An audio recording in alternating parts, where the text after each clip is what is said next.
Hello Hyderabadis, మీ అందరికీ ఒక big alert. ఎందుకంటే ప్రస్తుతం ఎవరైతే లైసెన్స్ లేకుండా వెహికల్స్ నడుపుతున్నారో హైదరాబాద్ వీళ్ళందరికీ కూడా ఇక నెక్స్ట్ లైసెన్స్ లేకుండా మీరు నడిపినట్లయితే మాత్రం ఖచ్చితంగా కఠిన చర్యలు ఉంటాయని చెప్పేసి ఆర్టీసీ అధికారులు తెలియజేస్తూ ఉన్నారు. ఇక మార్చి 1 నుంచి ఈ యొక్క కఠిన చర్యలను తీసుకురానున్నట్లయితే తెలుస్తుంది.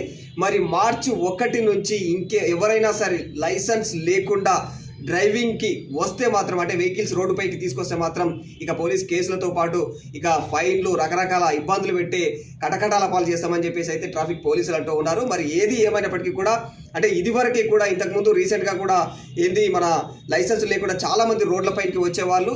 ఇక నుంచి అట్లాంటి చర్యలు అయితే ఎవరు కూడా పాల్గొనడానికి వీల్లేదని తెలియజేస్తూ ఉన్నారు. ఏది ఏమైనా మరి ఇక లైసెన్స్ లేకుండా నువ్వు నడపకూడదు, మరి ఇక లైసెన్స్ లేని వాళ్ళకి నువ్వు నీ వెహికల్ని కూడా ఇవ్వకూడదు అనే చర్యలను కూడా పోలీసులు అయితే తీసుకొస్తూ ఉన్నారు. ఒకవేళ అలా ఇచ్చినట్లయితే, లైసెన్స్ లేని వ్యక్తికి నీ వెహికల్ని ఇచ్చినట్లయితే కూడా కఠిన చర్యలు ఉంటాయంట.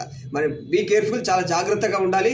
మరి ఇదంతా ఎందుకు తీసుకొస్తున్నారు పోలీసు వాళ్ళు అంటే, ఏదన్నా జరగకూడని సంఘటన జరిగి, అనుకోని సంఘటన జరిగి నీ యొక్క వెహికల్ ఏమైనా డ్యామేజ్ అయితే కానీ, నీకేమైనా ప్రాబ్లం అయితే కానీ, ఇక ఏదైతే ఇన్సూరెన్స్ ఉంటుందో కనీసం అది క్లెయిమ్ కూడా కాదనమాట. ఎందుకు? లైసెన్స్ లేదు కాబట్టి. ఒకవేళ లైసెన్స్ ఉందనుకో, ఏదైనా ఇన్సూరెన్స్ ఉన్నా, నీకు ఏదైనా డ్యామేజ్ అయ్యి వెహికల్ ఏమైనా అయ్యి నీకేమైనా అయినా కూడా, ఏదైనా ఉంటే నీ పేరు మీద కానీ వెహికల్ పేరు మీద కానీ ఇన్సూరెన్స్ ఉంటే అది క్లెయిమ్ అవుతుంది లైసెన్స్ ఉన్నప్పుడు. లైసెన్స్ లేని పక్షంలో మాత్రం ఖచ్చితంగా క్లెయిమ్ అవ్వదు, సర్వనాశనం అనమాట. సో ఇది వ్యవహారం. అందుకోసం అని చెప్పేసి ప్రతిదీ కూడా మనకే నష్టము. లైసెన్స్ లేకుండా వెహికల్స్ను నడపడము, అంటే రోడ్లపైకి మనం రావడము వెహికల్స్ తీసుకొని అనేది మనం చాలా ప్రమాదకరం. నౌడేస్ చాలా వెహికల్స్, అంటే జనాభా పెరిగిపోతుంది హైదరాబాద్ వ్యాప్తంగా కూడా. పెరుగుతున్న జనాభా ఆధారంగానే మనం కూడా వెహికల్స్ కూడా పెంచుకుంటూ పోతూ ఉన్నాం. ఎందుకంటే ఎవరెవరి అవసరాల నిమిత్తము ఖచ్చితంగా ప్రతి ఒక్కరు వెహికల్స్ తీసుకుంటూ ఉన్నారు కాబట్టి, మరి అవసరాల నిమిత్తం వెహికల్ తీసుకున్నప్పుడు లైసెన్స్ కూడా అదే విధంగా తీసుకోవాలని చెప్పేసి ట్రాఫిక్ వాళ్ళైతే నిబంధనలు తీసుకొస్తున్నారు మార్చి 1 నుంచి. ఇక ఈ సంగతి ఇలా పక్కన పెడితే, ఇక ఇంతవరకు అంటే ఇప్పటి వరకు ఎవరైతే మీ బండ్ల పైన ఏవైతే వెహికల్స్ పైన చలాన్లు పడితే డైరెక్ట్గా అకౌంట్లో నుంచి కట్ అయిపోతాయి అని చెప్పేసి ఒకటి న్యూస్ అయితే హల్చల్ చేసింది రీసెంట్గా, నిన్న మొన్న దాకా సోషల్ మీడియాలో ఎక్కడ పడితే అక్కడ.